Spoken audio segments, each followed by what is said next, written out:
दिल्ली में पहली बार आम आदमी पार्टी मेयर शैली ओबरॉय ने भाजपा की रेखा गुप्ता को हराया। 241 पार्षद, 10 सांसद, 14 विधायकों ने वोट डाला। आइए आपको बताते हैं विस्तार से। नमस्कार, मैं हूं खुशबू वर्मा, आप देख रहे हैं नजर टुडे। दिल्ली में पहली बार आम आदमी पार्टी ने मेयर पद पे जीत हासिल की है। बुधवार को हुई वोटिंग में आम आदमी पार्टी की शैली ओबरॉय को 150 वोट मिले। उन्होंने भाजपा की रेखा गुप्ता को हरा दिया है। चुनाव में कुल 241 पार्षदों ने वोटिंग की, वहीं 9 कांग्रेस पार्षदों ने चुनाव का बहिष्कार कर दिया। मेयर के लिए आम आदमी पार्टी की शैली ओबरॉय और बीजेपी की रेखा गुप्ता के बीच मुकाबला था। तीसरी कैंडिडेट के तौर पर आम आदमी पार्टी की आशु ठाकुर भी मैदान में थी। 3 बार टलने के बाद सिविक सेंटर में आज सुबह 11:20 में एमसीडी चुनाव के लिए मतदान शुरू हुआ था, जो करीब 2 घंटे चला। मेयर बनने के लिए 138 वोट चाहिए थे। 250 सीट के सदन में मेयर बनने के लिए 138 वोट चाहिए थे। आपके पास 151 पार्षद है, जिसमें से 134 चुने हुए हैं। 13 विधायक, 3 सांसद और 1 निर्दलीय पार्षद सपोर्ट में रहा, जबकि भाजपा के पक्ष में 112 पार्षद रहे, जिनमें 104 चुने हुए पार्षद, 4 सांसद और 1 विधायक शामिल है। कांग्रेस के 9 पार्षदों ने वोटिंग का बहिष्कार किया। दिल्ली में एमसीडी चुनाव 4 दिसंबर को हुए थे, जबकि इनका रिजल्ट 8 दिसंबर को आया था। चुनाव में 15 साल बाद भाजपा को एमसीडी में बहुमत नहीं मिला था। वोटिंग से पहले पुलिस से भिड़े आम आदमी पार्टी पार्षद सुबह 11 बजे वोटिंग शुरू होने से पहले सिविक सेंटर में हंगामे जैसे हालात दिखे। आम आदमी पार्टी पार्षदों की पुलिस से झड़प भी हुई। आम आदमी पार्षद सदन में बीजेपी विधायक विजेंद्र गुप्ता की एंट्री का विरोध कर रहे थे। हंगामे की आशंका को देखते हुए सदन में सुरक्षा के पुख्ता इंतजाम किए गए थे। सदन में एसएसबी जवानों को तैनात किया गया था।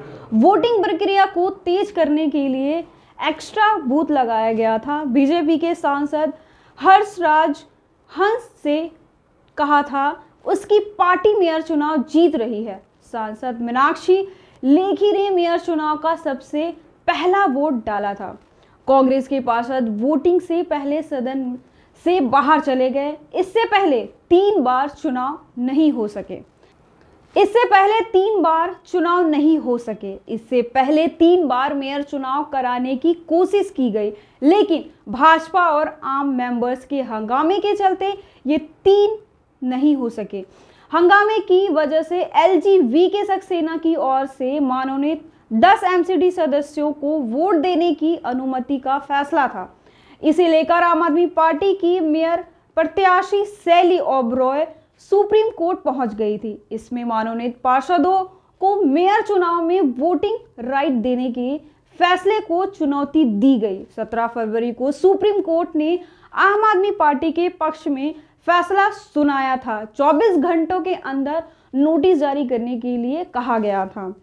मेयर के साथ डिप्टी मेयर और स्थायी समिति के 6 सदस्यों के लिए 6 जनवरी, 24 जनवरी और 6 फरवरी को 3 बार कोशिशें हुई, लेकिन हर बार भाजपा और आम आदमी पार्टी के हंगामे के बाद कार्यवाही स्थगित हो गई। 3 बैठकों में आम आदमी पार्टी बीजेपी का हंगामा।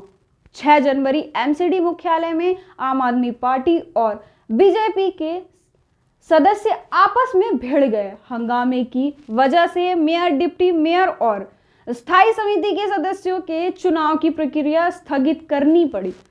24 जनवरी, 6 जनवरी को हुई हंगामे की वजह से मुख्यालय में पुलिस को तैनात करना पड़ा। हालांकि इसके बाद दोनों पार्टियों के सदस्यों ने हंगामा शुरू कर दिया। इस वजह से सदन दोबारा स्थगित करना पड़ा। 6 फरवरी मेयर चुनाव तीसरी बार टल गया। 10 नॉमिनेटेड मेंबर्स को वोट की मंजूरी मिलने के बाद भाजपा और आम आदमी पार्टी के मेंबर्स ने हंगामा शुरू कर दिया। इसके बाद एमसीडी सदन की कार्यवाही स्थगित कर दी गई। मामला सुप्रीम कोर्ट पहुंच गया।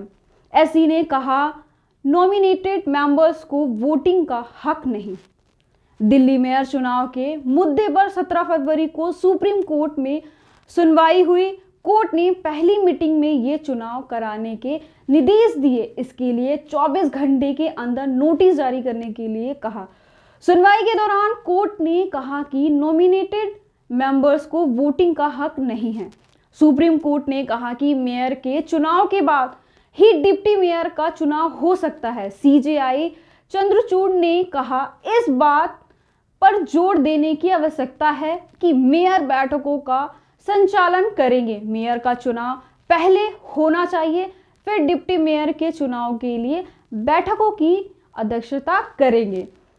तो ऐसे ही खबरों को देखने के लिए देखते रहें नजर टुडे। धन्यवाद।